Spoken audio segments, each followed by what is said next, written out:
Bonjour à tous. Bienvenue à ce webinaire sur le thème de quelles solutions pour affronter la crise énergétique et ses conséquences. Donc, on est très heureux de vous accueillir dans ce webinaire. On avait 80 personnes inscrites. Dans le déroulé, on a prévu une présentation qui devrait durer une trentaine de minutes et vous pourrez poser des questions en utilisant la fonctionnalité questions-réponses en bas de votre écran et on reviendra à la fin de la présentation sur les questions. Donc, pour les intervenants, nous avons Kevin Kessouma, expert comptable associé au cabinet RUF, moi-même, Jacques Anani, expert comptable et associé au cabinet RUF, et nous sommes très heureux d'accueillir Monsieur Jean-Marc Bouvet, donc administrateur des finances publiques adjoint et conseiller départemental à la sortie de crise. Donc, bienvenue à vous, Monsieur Bouvet. Donc, dans cette présentation, nous avons fait trois parties. Donc, on va passer d'abord sur la crise énergétique, que faire et quels sont les dispositifs d'aide aux entreprises. Nous souhaitons aussi après aborder les dettes du Covid, donc comment traiter ce mur de la dette. Et enfin, nous vous proposerons une démarche pour faire face à ces difficultés. Donc, sur la première partie, concernant la crise énergétique, les entrepreneurs, ces dernières années, vivent dans un contexte totalement imprévisible.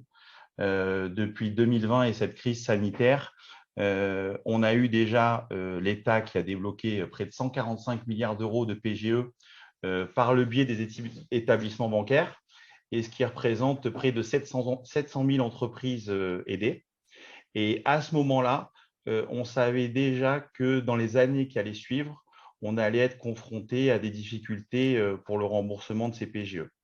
Donc, à savoir que plus de 50% des entreprises ont opté pour un décalage d'une année supplémentaire de différé de remboursement. Donc, la plupart des entreprises ont un remboursement de PGE prévu entre les années 2022 et 2026. Donc, une grande préoccupation pour les dirigeants d'entreprise. Et à cela est venue s'ajouter la très forte hausse du prix du gaz et de l'électricité, qui est due à la fois à une problématique de reprise économique de l'ensemble du monde et aussi à un contexte international très tendu. Sur la hausse de l'énergie, il faut savoir qu'avant en France, depuis les années 2000, on a eu une libéralisation du marché avec l'arrivée de nouveaux fournisseurs. Et pour les dirigeants d'entreprise, ça a souvent été un sujet d'optimiser la gestion des coûts d'énergie en essayant de négocier, de minimiser au mieux les coûts de l'énergie. Mais depuis l'année 2022, comme on le voit, les tarifs de l'électricité et du gaz ont été multipliés par 5, 10, 20. Il faut savoir qu'en 2021, le tarif de l'électricité était de 50 € du mégawatt dans ces eaux-là, et que sur 2022, vous voyez, on a atteint des tarifs à plus de 1 000 € du mégawatt. Donc, cette flambée des prix a eu comme conséquence pour les dirigeants d'entreprise une hausse potentielle de leurs factures. Et du coup, il y a eu la question du tarif réglementé qui est revenu, et en disant, voilà, qui peut bénéficier de ce tarif réglementé. Donc, il faut savoir que ce tarif, il existe toujours pour l'électricité. Pour le gaz, il n'est plus applicable. Mais pour l'électricité, il existe toujours pour les professionnels, mais il faut répondre à 3 conditions. Donc, moins de 10 collaborateurs, avoir un chiffre d'affaires inférieur à 2 millions d'euros, et la troisième condition, c'est souscrire un contrat avec une puissance inférieure à 36 kVA. Et donc, on se rencontre avec l'actualité, notamment le secteur de la boulangerie, qui, eux, ont besoin d'une puissance de l'ordre de 72 kVA. Et donc, c'est notamment pour ça qu'ils ne peuvent pas souscrire à un tarif réglementé. Donc, voilà. Donc, important de retenir ces 3 conditions à respecter. Si vous les respectez, vous êtes à même de souscrire un contrat au tarif réglementé. Par contre, donc du coup, ça incite quoi? C'est qu'il faut se positionner sur vos contrats. Il faut bien regarder vos contrats dans lesquels vous avez signé à la fois pour l'électricité et le gaz, pour identifier d'abord à quel tarif vous avez souscrit. Est-ce que c'est un tarif réglementé, un tarif plafonné ou un tarif évoluant en fonction du marché. Et pour vous aider à comparer ce tarif-là, on vous invite à utiliser des sites. Il y a le site du médiateur de l'entreprise, qui est un comparateur dédié aux professionnels, qui est performant. Et vous avez aussi la commission de régulation de l'énergie qui vous propose des tarifs de référence. Donc, ça vous permet de pouvoir vous situer, vous, sur votre contrat par rapport au marché actuel.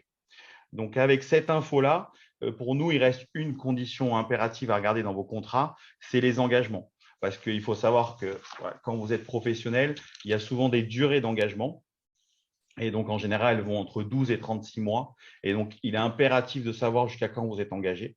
Donc, à la fois, savoir si la date de renouvellement approche et justement de se renseigner des tarifs de marché.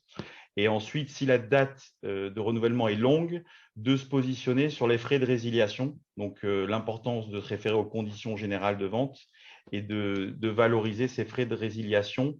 Il y a souvent une partie fixe et souvent une partie variable en fonction de la durée restante et de la puissance souscrite. Donc, ça peut faire des montants importants.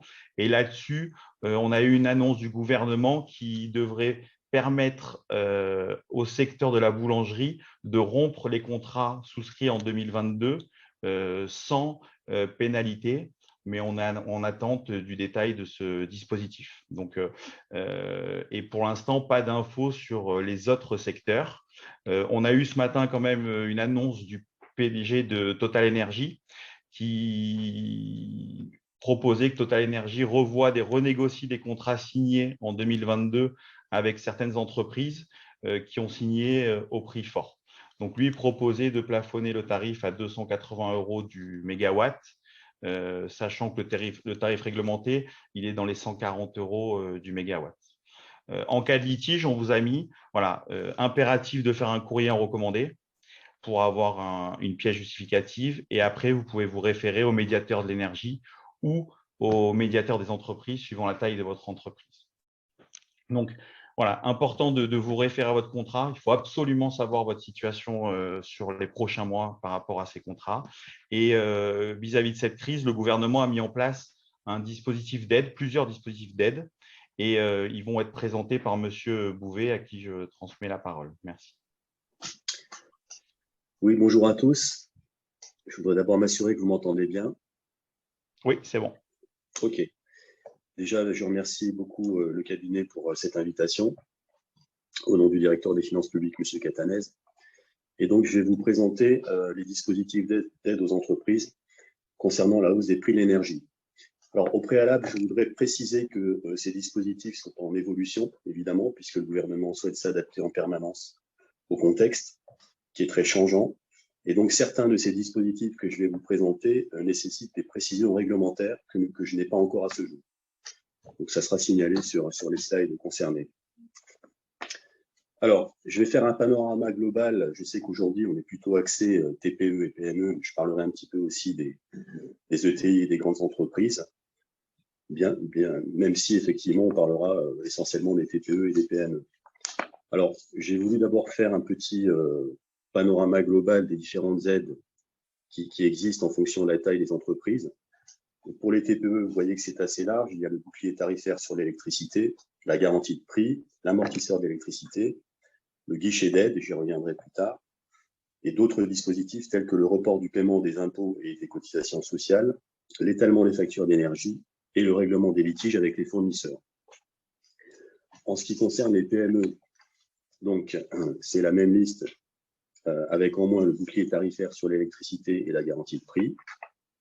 Et concernant donc les ETI et les grandes entreprises, là c'est ciblé sur le guichet d'aide au paiement des factures de gaz et d'électricité, et également le règlement des litiges avec les fournisseurs. C'est beaucoup plus ciblé sur les grosses structures, ce qui est logique. Donc je commence par le bouclier tarifaire sur l'électricité. Alors les bénéficiaires de ce bouclier, ce sont uniquement les TPE, donc comme le disait le premier intervenant, les entreprises de moins de 10 salariés et avec un chiffre d'affaires inférieur à 2 millions d'euros, avec un compteur électrique d'une puissance installée inférieure ou égale à 36 kVA. Donc il s'agit bien de la puissance du compteur et non pas de la consommation comme on peut l'entendre parfois. Alors, la hausse du prix dans ce cas est limitée à 15% à partir du mois de février 2023. Donc, pour ces TPE qui sont au tarif réglementé, le fournisseur d'énergie applique automatiquement le bouclier tarifaire. Il n'y a pas de démarche particulière à faire de la part de l'entreprise. C'est très conséquent puisque 1,5 million de TPE sont concernés sur les 2,1 millions au total de TPE en France. Le deuxième régime que je voudrais évoquer, c'est la garantie de prix. La garantie de prix concerne uniquement les TPE qui ont un compteur électrique inférieur ou égal à 36 kVA et qui ne bénéficient pas du tarif réglementé. Pourquoi? Parce qu'elles ont opté pour une offre de marché en renouvelant ou en souscrivant un contrat au deuxième semestre 2022. Ce sont les entreprises qui ont voulu effectivement sortir des contrats traditionnels, aller vers les fournisseurs alternatifs, sortir du tarif réglementé. Mais donc, elles ont souscrit de nouveaux contrats à des tarifs extrêmement élevés. Voilà, donc un dispositif a été prévu pour les entreprises qui sont dans ce cas et qui sont en grande difficulté en général. Donc, à compter de janvier 2023, le tarif moyen annuel garanti sera plafonné à 280 € le mégawattheure. Donc, pour bénéficier de cette aide, là, il y a une démarche à faire puisque l'entreprise doit transmettre une attestation d'éligibilité à son fournisseur d'énergie. Je vous en reparlerai un petit peu tout à l'heure. La garantie de prix, comme vous le voyez sur la slide, je vous donne des informations telles qu'elles existent aujourd'hui. C'est un dispositif qui doit être précisé par voie réglementaire. Mais l'annonce a été faite. Le troisième régime que je voulais vous présenter, c'est l'amortisseur d'électricité. Ce dispositif est prévu pour les TPE qui ne sont pas éligibles au bouclier tarifaire parce qu'elles ont un compteur supérieur à 36 kVA, ce qui est le cas par exemple de nombreuses boulangeries, et les PME. Puisque les PME, bien évidemment, sont aussi prévus par les dispositifs gouvernementaux. Alors, je ne rentrerai pas là dans le détail, trop dans le détail. Ça signifie quoi? Que l'État va prendre à sa charge une partie de la facture d'électricité. Je vous dis, je ne rentre pas dans le détail parce que les modalités précises restent à déterminer par voie réglementaire. Il y aura tout de même une spécificité pour les TPE, puisqu'on sait que l'amortisseur intégrera la garantie de prix, c'est-à-dire le tarif moyen annuel de 280 € le mégawattheure. Alors, pour bénéficier de l'amortisseur d'électricité, il y a une démarche préalable à faire qui est très simple. L'entreprise, la TPE ou la PME, doit transmettre une attestation à son fournisseur d'énergie. Elle doit cocher la case correspondant à son cas de figure. Et donc, cet amortisseur entre en vigueur au 1er janvier 2023 et pour 1 an. Je vous ai mis sur la slide suivante un visuel de l'attestation qui est disponible notamment sur le site impôts.gouv.fr et également sur les sites de nombreux fournisseurs d'énergie. C'est un document extrêmement simple, le numéro sirène de l'entreprise, sa raison sociale, et je coche la case qui correspond à ma situation, TPE, PME, etc. Je date et je signe. Donc extrêmement simple à renvoyer à son fournisseur d'énergie. Par contre, document essentiel, parce que si l'attestation n'est pas envoyée, le fournisseur d'énergie ne peut pas savoir, ne peut pas connaître le profil de l'entreprise et ne peut pas appliquer le dispositif. Alors, j'en viens au guichet d'aide au paiement des factures de gaz et d'électricité. C'est un dispositif qui est géré directement par la DGFiP. C'est un dispositif dont je pense beaucoup ont entendu parler. Il a été simplifié, le guichet, au fil du temps. Aujourd'hui, il est stabilisé et totalement opérationnel. Alors, il s'adresse à toutes les entreprises, les TPE, les PME, après application de l'amortisseur, le cas échéant. Il concerne également les ETI et les grandes entreprises, à condition qu'elles soient énergo-intensives. Alors, énergo-intensive, ça veut dire avoir des dépenses d'énergie supérieures à 3% du chiffre d'affaires de la période de référence en 2021 et avoir également une hausse de plus de 50% par rapport à cette période de référence, c'est-à-dire la moyenne des prix 2021. Alors, jusqu'à 4 millions d'aides, aucune condition supplémentaire n'est requise. Le dispositif a été simplifié et donc ça concerne évidemment les TPE et l'immense majorité des PME. Au-delà donc de 4 millions d'aides, s'ajoutent des conditions relatives à l'EBE, ainsi qu'une attestation de l'expert comptable. Mais c'est pour des entreprises de taille plus importante. Alors, comment demander l'aide guichet? C'est très simple, sur l'espace professionnel impôts.gouv.fr. l'entreprise se connecte à la messagerie sécurisée, je dépose une demande d'aide. Donc pour les dernières périodes disponibles, ouvertes, à savoir septembre et octobre, le guichet est ouvert donc jusqu'au 28 février. Et un petit scoop donc pour la période de novembre et décembre, le guichet est ouvert depuis hier, le 17 janvier, les formulaires sont disponibles et sera ouvert, donc cette période sera ouverte jusqu'au 31 mars. Alors cette aide durera toute l'année 2023 par période de 2 mois, de manière à pouvoir soutenir au fil du temps la trésorerie des entreprises, et de manière, je dirais, au fil de l'eau. Bien évidemment, l'entreprise doit fournir un certain nombre de documents, notamment elle doit avoir en sa possession les factures d'énergie correspondant aux périodes, ce qui peut expliquer parfois un petit retard dans les dépôts. Notamment, pour celle de novembre et décembre, les formulaires sont maintenant disponibles. Bien évidemment, pour la période de janvier-février, les entreprises n'ont pas forcément encore les factures et la période n'est pas encore ouverte. Mais tous les 2 mois, les entreprises auront la possibilité de déposer des demandes d'aide. Je vous ai mis sur la slide suivante un visuel donc, de l'accès au formulaire de demande d'aide au guichet. Alors, c'est peut-être pas très visible sur la présentation, mais c'est relativement simple. Je vous ai mis également en suivant un visuel du simulateur, puisqu'il y a un simulateur en ligne sur le site impôts.gouv.fr sur lequel donc vous pouvez tester pour savoir si votre entreprise peut bénéficier de l'aide guichet et, le cas échéant, avoir une estimation du montant de l'aide. Donc, j'invite toutes les entreprises à tester ce simulateur qui est très simple. Il faut réunir au préalable quelques données chiffrées, comptables, mais très basiques. Et vous pouvez savoir assez rapidement si vous avez droit ou pas à cette aide.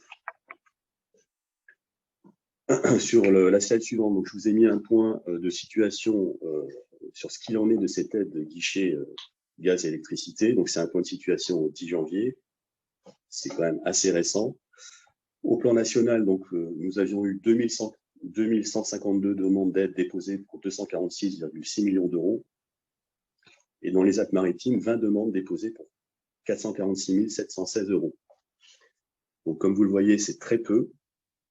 Donc, il faut inciter les entreprises à déposer leurs demandes sur le guichet dès qu'elles auront leurs factures concernées, que ce soit novembre-décembre ou début 2023. Je voulais vous préciser donc que la DDFiP 06 fait partie des 5 départements en France qui ont une équipe spécialisée pour instruire les demandes. À partir du moment où les demandes sont déposées, le délai de traitement est de 10 à 12 jours. Donc, vous voyez que c'est assez rapide. Alors, sur le point suivant, il y a d'autres dispositifs d'aide plus classiques, notamment en période de crise. D'abord, le report du paiement des impôts. Donc, ça concerne les TPE et les PME en difficulté de trésorerie du fait de la crise énergétique. Donc, elles peuvent demander le report des charges fiscales pour soulager leur trésorerie. Par exemple, la CFE qui est sortie en décembre ou éventuellement l'IS, mais par contre, la TVA, les taxes annexes et le reversement du prélèvement à la source ne sont pas prévus dans le dispositif. Donc, comment faire la demande auprès du service des impôts des entreprises dont relève la structure? Alors, si la situation est plus dégradée, ce qui peut arriver malheureusement, il y a des dispositifs comme la CCSF, la Commission des chefs de services financiers, qui peut être saisie par le chef d'entreprise et qui permet, par exemple, d'échelonner des dettes fiscales et sociales, y compris de la TVA, par exemple. Mais bon, ça concerne des situations plus dégradées. Dispositif suivant, donc, c'est l'étalement des factures d'énergie. Là encore, donc, pour les TPE et les PME en difficulté de trésorerie du fait de la crise énergétique, elles peuvent donc faire la demande directement auprès de leur fournisseur d'énergie. Et effectivement, avec un focus sur la boulangerie, comme l'a dit le précédent intervenant, le gouvernement a annoncé que les contrats d'énergie devenus trop onéreux pourront, au cas par cas, être résiliés sans frais, afin de permettre aux boulangers de renégocier à des prix plus avantageux. Sachant que dans la boulangerie, il y a des TPE, mais il y a également des PME. Enfin, le règlement des litiges avec les fournisseurs d'énergie.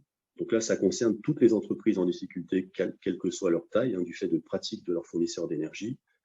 Il s'agit de les protéger, de protéger les entreprises qui subissent par exemple des hausses disproportionnées de tarifs ou des pénalités de résiliation non contractuelles, à qui on tente d'imposer des délais de rétractation écourtés, etc. Donc des pratiques, je dirais, un petit peu borderline.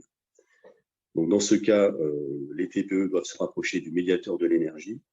Les autres entreprises doivent se rapprocher du médiateur des entreprises ou du médiateur EDF ou du médiateur Engie, puisque certains fournisseurs ont leur propre dispositif de médiation. Il existe des outils en ligne, des comparateurs d'offres et des barèmes des tarifs d'énergie qui permettent aux entreprises d'étayer leur dossier et de monter en fait un dossier au médiateur. On est à leur disposition à ce sujet, on peut leur fournir des éléments. Donc, je termine cette présentation par les contacts dédiés sur les aides énergie à la DDFiP. Donc, il y a d'abord un numéro de téléphone national pour répondre à toutes les questions d'ordre général ou sur les modalités pratiques d'une demande d'aide. Donc, le 0806 00 245. Et il y a le conseiller départemental à la sortie de crise. Donc, dans chaque département, il est chargé à la DDFiP de l'accompagnement personnalisé des entreprises sur ces sujets d'aide en matière de prix de l'énergie. Donc, dans le 06, c'est votre serviteur. Hein, donc, moi-même, Jean-Marc Bouvet. Je vous ai mis le mail du service, codefip.ccsf06. Également, mon numéro de téléphone fixe ainsi que mon numéro de téléphone portable. Je vous informe également que j'ai 2 collaborateurs à mes côtés, M. Thomsen et Mme Pelou, qui prennent aussi les appels avec moi et qui m'assistent dans mes fonctions de conseiller à la sortie de crise.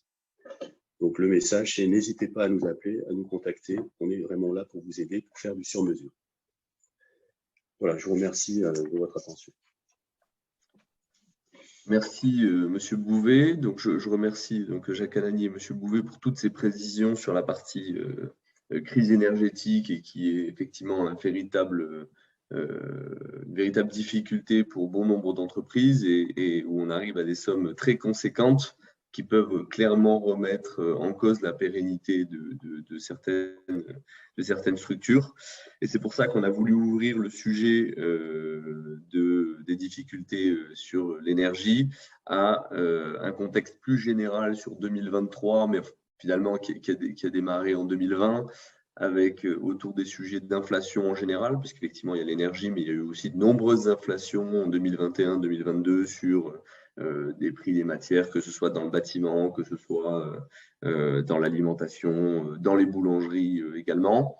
Donc on a voulu faire un focus sur comment appréhender cette année 2023 dans ce contexte qui est quand même un peu particulier. Donc je voulais rappeler donc très rapidement le contexte sur la partie, sur la période Covid que l'on a tous connue. La particularité, c'est que les entreprises, pour survivre, pour se prémunir de ce cataclysme, ont été amenées à créer de la dette, que ce soit des dettes URSSAF, puisqu'il y a eu pas mal de décalage à cette période-là, assez automatisé, mais également de la dette bancaire, et surtout de la dette bancaire, par le PGE qui a quand même sauvé de nombreuses entreprises dans cette période difficile. La particularité de ces dettes, c'est qu'elles ont des durées de remboursement relativement courtes, puisqu'on est sur 4 ans après les périodes de décalage pour le PGE, donc un total de 6 ans à partir de la souscription, et 2 ou 3 ans en général pour les dettes URSSAF. Les PGE ont une autre particularité, c'est qu'ils ont pu représenter des montants très significatifs, puisqu'on était sur un plafond à 25% du chiffre d'affaires. Donc, selon le type d'activité, ça a pu représenter des sommes très conséquentes et les banques ont joué le jeu pendant cette période difficile puisqu'elles ont prêté de manière relativement souple en respectant les règles qui étaient fixées, mais de manière assez souple, ces sommes-là parce qu'il fallait parer aux situations d'urgence. Il faut comprendre, il y a un paramètre à comprendre quand on parle de 25% du chiffre d'affaires avec des périodes courtes de remboursement. Pour pouvoir faire face à ces dettes, si les entreprises ne sont pas parvenues à augmenter leur rentabilité grâce aux sommes perçues, il est extrêmement compliqué d'y faire face. Puisque si on prend 25% de dette, 25% du CA en dette et qu'on doit rembourser ça en 4 ans, il est nécessaire d'avoir augmenté de 6,25% du chiffre d'affaires sa rentabilité. Un exemple très basique, une entreprise de 500 000 euros de chiffre d'affaires qui a pris 25% de PGE, donc 125 000 euros, c'est 31 000 euros de remboursement de dettes complémentaires. Donc, il faut, par rapport à la situation d'avant, qu'elle ait amélioré sa rentabilité de 31 000 euros par an. Sur 500 000 euros de chiffre d'affaires, ça commence à faire des sommes significatives. Donc, quelle solution possible face à ce qu'on appelle couramment le mur de la dette? Alors, deux cas de figure. Des PGE cumulés de moins de 50 000 euros. Là, il y a un process assez simple qui a été mis en œuvre où les entreprises peuvent solliciter le médiateur du crédit et avec l'aide de l'expert comptable et du banquier, on arrive à obtenir des rallongements de durée de manière quasi automatique. La situation est un petit peu différente pour des PGE supérieurs à 50 000 euros. Pour les PGE supérieurs à 50 000 euros, la situation est très différente puisqu'il est quasiment impossible de négocier en direct avec les établissements bancaires pour une raison très simple, c'est que s'ils négociaient en dehors d'un certain cadre, ils pourraient perdre la garantie de l'État. Donc évidemment, que ce soit pour des questions de dégradation de leur compte ou une simple cohérence de prise de risque, elles n'ont aucun intérêt à accepter des allongements pour perdre la garantie de l'État. Donc, deux solutions possibles pour pouvoir renégocier ces PGE. Donc, un recours auprès du conseiller départemental à la sortie de crise. Nous en avons discuté avec M. Bouvet. C'est un cas de figure relativement limité, mais le rôle du conseiller départemental à la sortie de crise, c'est d'orienter ensuite les entreprises vers la bonne procédure. Il peut les orienter parfois vers la médiation du crédit si cela s'y prête, ou orienter vers les procédures dont je vais vous parler. Alors, les autres procédures qui permettent du coup de réétaler cette dette PGE, il y a deux types de procédures. Des procédures amiables, conciliation et mandat ad hoc, et des procédures collectives, redressement judiciaire et sauvegarde. Je vais faire un focus plus particulier sur la conciliation qui est quasiment équivalente au mandat ad hoc, donc on va faire un package sur cette procédure amiable. Je ne vais pas aller trop sur la partie redressement judiciaire et sauvegarde qui est un peu plus connue, un peu plus utilisée et qui s'adresse à des situations plus difficiles. Je vais surtout aller sur la conciliation. La conciliation, en fait, c'est quoi? C'est une procédure qui est amiable et donc confidentielle. Ça, c'est un intérêt majeur de cette procédure, c'est que votre écosystème, fournisseur, client, tout l'écosystème que vous pouvez avoir ne sera pas informé de cette procédure et n'aura pas l'information sur cette procédure. C'est extrêmement important de le comprendre puisque c'est souvent une crainte dans les procédures collectives. Là, c'est parfaitement confidentiel. Deuxième paramètre, c'est qu'on peut choisir les créanciers que l'on inclut dans la négociation. On peut tout à fait choisir de négocier qu'avec sa banque, s'il y a du PGE, ou sa banque et l'URSSAF, ou sa banque et l'URSSAF et un autre fournisseur. On choisit le périmètre de la négociation. C'est une procédure courte qui ne dure que 3 mois, mais que l'on peut prolonger d'1 mois si on n'arrive pas à trouver un accord. Et on est accompagné par un conciliateur. Pour finir sur ce point des négos possibles, je vous ai donné, j'ai prévu de vous présenter un exemple d'une négociation que l'on a finalisée sur le dernier trimestre 2022. Cas de figure assez simple, dette bancaire classique pour un rachat de fonds de commerce, de la dette PGE, un découvert qui avait été dénoncé et un peu de dette URSSAF Covid.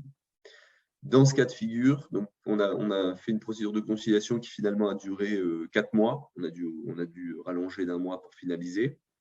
Alors, ce que l'on a pu obtenir dans cette négociation, ça a été une suspension de 12 mois de tous les prêts bancaires, que ce soit PGE ou dette bancaire classique.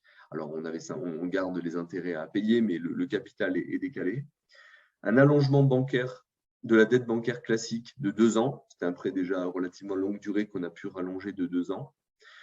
Et ce qui est très intéressant, c'est qu'on a pu allonger le PGE de 4 ans, donc ce qui fait un total de 10 années d'échéance à partir du versement. Donc pour une structure qui avait fait un PGE en 2020, on peut étaler le remboursement jusqu'à 2030. Et enfin, sur le découvert dénoncé, on a négocié une durée de 6 mois de remboursement. Alors, la contrepartie, ça a été l'application de taux supérieurs, puisqu'évidemment, la durée des prêts étant plus longue, la banque a sollicité une augmentation des taux, notamment dans un contexte actuel avec des taux en augmentation, quelques frais de dossier et une négociation autour du rapatriement des flux bancaires. Voilà pour cet exemple de négociation qui s'est passé quand même, voilà, qui s'est plutôt bien passé et avec des banques qui sont quand même plutôt à l'écoute dans ce contexte et qui sont prêtes assez facilement à ces négociations, donc en tout cas qui s'adaptent assez bien. Donc n'hésitez pas si vous avez ce besoin. On va aller du coup ensuite sur une dernière partie avec quelle démarche pour faire face donc à la fois à cette inflation, augmentation des coûts, augmentation de l'énergie, mur de la dette face à nous. Qu'est-ce que l'on conseille à nos clients aujourd'hui pour faire face à cette situation? Alors, la démarche est relativement, j'allais dire relativement simple. Donc, on va passer à la slide suivante. La démarche est relativement simple puisque la première étape, c'est que l'on doit analyser la situation de trésorerie de l'entreprise. Vous pouvez mettre, voilà. On va d'abord commencer par analyser la trésorerie à court terme de l'entreprise. Ça, c'est le point le plus urgent à traiter puisque ça va nous permettre d'analyser la situation réelle de l'entreprise et le degré d'urgence de l'intervention. Ensuite, on va travailler autour d'une projection d'un compte de résultats et des soldes intermédiaires de gestion en intégrant évidemment tous les paramètres actuels, l'augmentation des coûts, les dettes, les augmentations de rémunération aussi, puisqu'on a un contexte RH qui est un peu particulier avec une pénurie de main-d'œuvre et donc une nécessité parfois généralisée d'augmenter les salaires pour faire face à la fois à l'inflation, à la pénurie pour garder des éléments clés. Donc ça aussi, ce sont des paramètres qu'il faut intégrer dans ces projections 2023. Et on porte une attention évidemment particulière au niveau des coûts fixes, mais également à l'impact de tous ces phénomènes sur la marge de l'entreprise. Une fois ce diagnostic réalisé, donc trésorerie à court terme et un compte de résultats sur une durée un petit peu plus longue, 3 cas de figure peuvent se présenter. Donc, premier cas de figure, structure en grande difficulté de trésorerie ou qui sera en grande difficulté à très court terme. Il y aura un traitement particulier. Deuxième cas de figure, des structures qui ne sont pas encore en difficulté de trésorerie, mais qui sentent que leur rentabilité baisse, que leurs marges sont rognées et qui voient commencer à apparaître des premières difficultés ou qui voient arriver à long terme des premières difficultés. Bon, et après, des structures qui, elles, ne présentent pas de difficultés particulières, mais qui ont une volonté tout de même d'améliorer leur rentabilité. On ne va pas passer trop de temps sur ce dernier cas de figure. Alors, quelle est notre action et notre accompagnement dans ces différentes situations? Dans la première situation, donc une situation de trésorerie critique à court terme, là, j'ai tendance à comparer notre intervention à l'intervention des urgences hospitalières. Là, on est en sauvetage, c'est-à-dire qu'on ne cherche pas à faire un bilan global, on cherche à prendre des mesures rapides, efficaces, qui permettent de sauver de l'entreprise. Et souvent, ça nous arrive de nous retrouver dans des situations voilà, c'est du sauvetage pur et dur. Donc, la première action, quand on a fait cette analyse-là, c'est d'orienter l'entreprise vers la bonne procédure, donc que ce soit une procédure amiable, comme on l'a vu tout à l'heure, si on est encore dans les clous, ou des procédures judiciaires en fonction, et ça c'est vraiment en fonction de l'état de la trésorerie et du type de dette. Alors je dis état de la trésorerie puisqu'il y a un paramètre qui est clé, c'est ce qu'on appelle l'état de cessation des paiements de plus ou moins 45 jours. Si on est en dessous de 45 jours, on peut faire une procédure amiable. Si on a plus de 45 jours, les procédures amiables et confidentielles ne sont plus possibles. Donc, on doit aller vers des procédures judiciaires.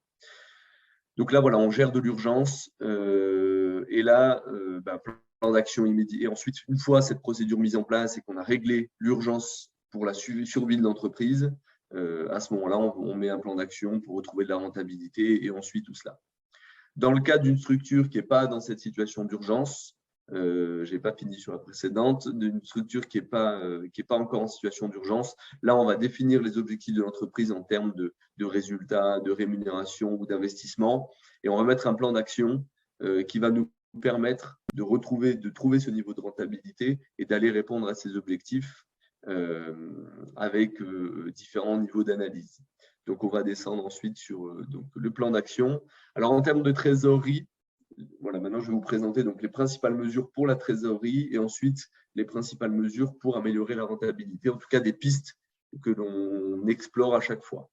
Sur la trésorerie, les pistes que l'on a à mettre en avant selon la situation, c'est négociation d'un découvert avec la banque. Si on est alors, ça s'adresse à certaines situations. C'est des passages difficiles mais temporaires où on a de la visibilité sur un retour à une meilleure situation. Ça peut être de la mobilisation de créances. Je cède mes factures clients à un partenaire financier. Et ça, c'est vrai que c'est très intéressant parce que ça peut être des rentrées de trésorerie assez rapides et assez efficaces. De nouvelles solutions de financement pour les entreprises qui sont plutôt sur l'activité web, et notamment, je pense à PayPal avec ce qu'ils appellent le RBF, Revenue Based Financing, qui permet en fait à des entreprises de toucher en moins de 24 heures une partie de leur chiffre d'affaires à venir, et PayPal qui prélève le remboursement de cette dette-là sur les futurs flux d'encaissement des sites web. Bon, négociation des délais fournisseurs, éventuellement cession d'actifs non stratégiques. Voilà. En matière de rentabilité, en revanche, voilà, les leviers suivants qu'on utilise, j'insiste sur le premier, c'est que dans nos analyses de compte de résultats,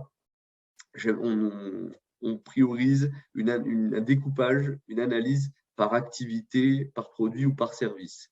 Et cette analyse, en fait, c'est d'analyser les coûts directs de chacune des activités, chiffre d'affaires et coûts directs de chacune des activités, pour repérer si déjà, par rapport à ces coûts directs, on est rentable ou pas rentable, avant même d'appliquer les coûts indirects de la structure. Et parfois, on se rend compte qu'on a des entreprises en fait, qui perdent de l'argent sur un produit, un secteur ou un magasin selon le type d'activité. Et donc, à ce moment-là, on met en place un abandon rapide de cette activité qui parfois peut se terminer avec une cession de fonds de commerce qui permet aussi de récupérer de la trésorerie. Donc, cette analyse-là est vraiment importante pour les entreprises parce qu'on se rend compte aussi qu'elles n'ont pas forcément cette lecture de rentabilité. Donc, vraiment, on descend une analyse produit par produit qui me paraît essentielle. Dans le cadre de l'inflation, évidemment, l'augmentation des prix. Alors ça, c'est le paramètre 2023. Je pense que toute entreprise doit se poser la question de son niveau de tarif et de la façon d'augmenter ses prix, puisque on subit des inflations de toutes parts, que ce soit, voilà, comme je le disais, matières premières, énergie. Nous, dans des domaines comme le nôtre, les logiciels, les outils informatiques, tout augmente de manière très significative. Donc, chaque entreprise doit se positionner et réfléchir à sa grille tarifaire. Et on accompagne nos clients autour de cette réflexion parce qu'on a toujours des craintes quand on augmente ses tarifs. Donc, on pense qu'il y a des façons plus pertinentes de le faire avec des choix de produits, des choix commerciaux, j'allais dire, à faire pour pouvoir avoir un impact tout de suite sur la rentabilité. Évidemment, une analyse des coûts fixes. Dans ce contexte-là, bon, négociation des contrats, abandon de certaines dépenses parce qu'on se met en situation un peu contractée, mais il faut prendre ces mesures rapidement. Et enfin, le travail sur la masse salariale avec l'activité partielle ou d'éventuelles suppressions de postes. C'est vrai que la masse salariale, c'est l'exercice, j'allais dire, le plus immédiat, puisqu'on peut assez vite mettre fin à certains contrats de travail et ça a un impact assez rapide sur la rentabilité et la trésorerie. Alors parfois, ça met des entreprises en difficulté. Donc, il faut mesurer ces choix-là, mais qui parfois sont cruciaux. Je conclurai sur cette partie-là en vous disant que le facteur clé de toute restructuration, c'est le temps. Aujourd'hui, c'est le message que je vais vous faire passer. C'est le temps qui permet de sauver une entreprise. Et quand je dis le temps, c'est que plus vous attendez, plus vous creusez vos difficultés et moins on peut réussir à rattraper la situation et avoir des marges de manœuvre. Donc, il est vraiment important, je pense que toute entreprise, là, dans le contexte actuel, devrait travailler sur les projections dont on a parlé, à savoir projection de trésorerie et projection de compte de résultats, et analyser cette situation pour pouvoir prendre les mesures le plus tôt possible. Par expérience, si on anticipe, si on se positionne relativement tôt, on arrive à prendre des décisions assez marquantes qui permettent de rétablir parfois assez rapidement la situation. Donc, nous sommes à votre disposition pour vous accompagner, que ce soit donc sur la partie procédure amiable ou judiciaire dans des situations plus difficiles, vous accompagner dans les réflexions autour de la restructuration de vos entreprises pour améliorer votre rentabilité, mais également, et on va finir sur une note quand même positive, dans des situations où on a envie de se développer et de croître, on peut aussi être présent pour vous aider à analyser la façon d'aborder ces dossiers. Je vous remercie pour votre attention et on se tient à votre disposition si vous avez des questions. Donc, on les prend là en ligne, donc n'hésitez pas si vous avez des interrogations. Je crois qu'il y en a déjà deux qui sont arrivées. Donc, une première sur les annonces de la part d'Engie, comme celle de Total Energy. Jacques, est-ce que toi, tu as des vues? Non, pour l'instant, ce matin, on n'a vu que l'annonce de Total Energy. Après, à voir si les autres fournisseurs vont suivre la démarche lancée par Total Energy, mais pour l'instant, on n'a pas d'autres informations. Ce matin, je n'avais pas d'autres informations.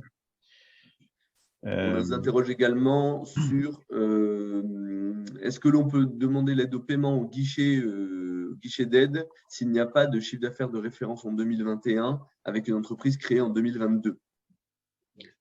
Oui, alors je vais répondre sur ce point. Donc, actuellement, la réponse est non, effectivement, pour les entreprises créées en 2022.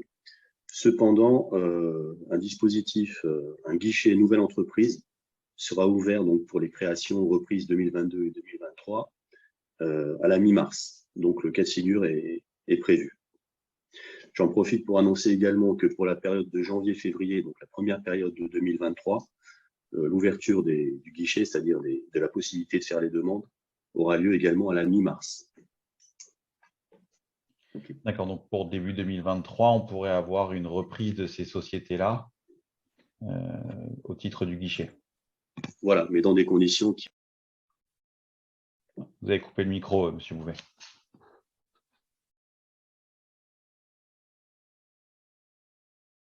On a perdu Monsieur Bouvet pour le moment. Bouvet. Ça y est. Oui. Non, excusez-moi. Oui, on vous entend de nouveau. Monsieur Bouvet, il y avait aussi, savoir si vous nous confirmez en question que s'il y a des aides qui sont prévues pour les factures d'électricité, plusieurs aides en fait. Par contre, pour le gaz, on est d'accord qu'il n'y a que le guichet unique, le guichet d'aide au paiement. Oui, tout à fait. Il n'y a que le guichet d'aide au paiement. D'accord, sur le gaz, c'est spécifique. Oui. Qu'est-ce qu'on avait? Kevin, par rapport à la procédure de conciliation, oui. Les délais de mise en œuvre. Alors, les délais de mise en œuvre pour une conciliation, à partir du moment où, enfin, le process de mise en œuvre et les délais, c'est qu'on doit dans un premier temps rencontrer un conciliateur qui est généralement un administrateur judiciaire et qui va nous proposer un devis par rapport à la situation.